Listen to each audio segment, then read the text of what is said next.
In occasione ieri della presentazione del neocommissario straordinario Mario Ziappia, insediatosi alla guida dell'ASP di Agrigento, alla presenza dell'assessore alla sanità Ruggero Razza, che ha voluto così ufficializzare il momento, lo stesso ha parlato di tematiche di grande attualità, come ad esempio dei turisti che arrivano in Sicilia, considerata isola sicura, e dell'avvicinarsi dell'appuntamento ferragostano, molto importante per la Movida e per gli assembramenti che si vengono a creare, in particolare da parte dei giovani. Che la nostra è una terra sicura che ha scelto dei protocolli, non è un caso se sono state molto più di 300.000 gli iscritti al sito di Sicilia Sicura che hanno scaricato l'applicazione. Noi dobbiamo convivere con il virus, convivere nel senso proprio più vero del termine, vivere insieme, il che significa attuare delle regole di precauzione ma mandare avanti in maniera adeguata la propria vita. La Movida è uno dei punti più critici.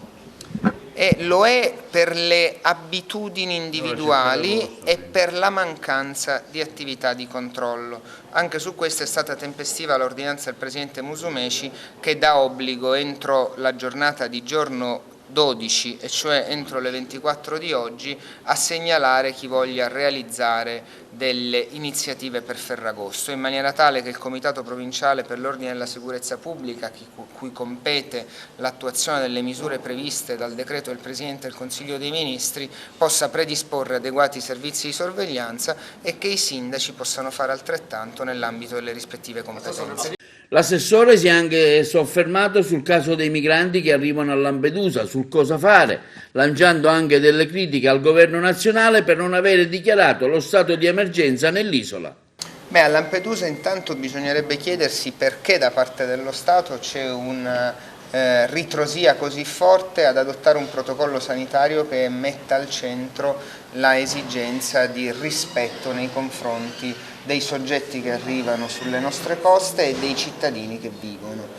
Siamo molto preoccupati, il Presidente Musumeci lo ha detto a ogni battuta, continua a non arrivare la proclamazione dello stato di emergenza su Lampedusa, mentre solo tra ieri e oggi sono stati altri 250 i migranti sbarcati. Davvero non si comprende la ritrosia del governo nazionale ad adottare una misura di rispetto di un territorio che è la porta di accesso all'Europa e la frontiera più bassa d'Europa. Nel 2011, quando fu proclamato lo stato di emergenza su Lampedusa dal governo nazionale di allora, la situazione era molto meno grave di quella che si vive oggi e soprattutto non c'era una fase di emergenza. Devo dire che stride la prosecuzione dello stato di emergenza fino al 15 ottobre per il coronavirus e la protervia con cui il governo nazionale continua a non volere dichiarare lo stato di emergenza su Lampedusa.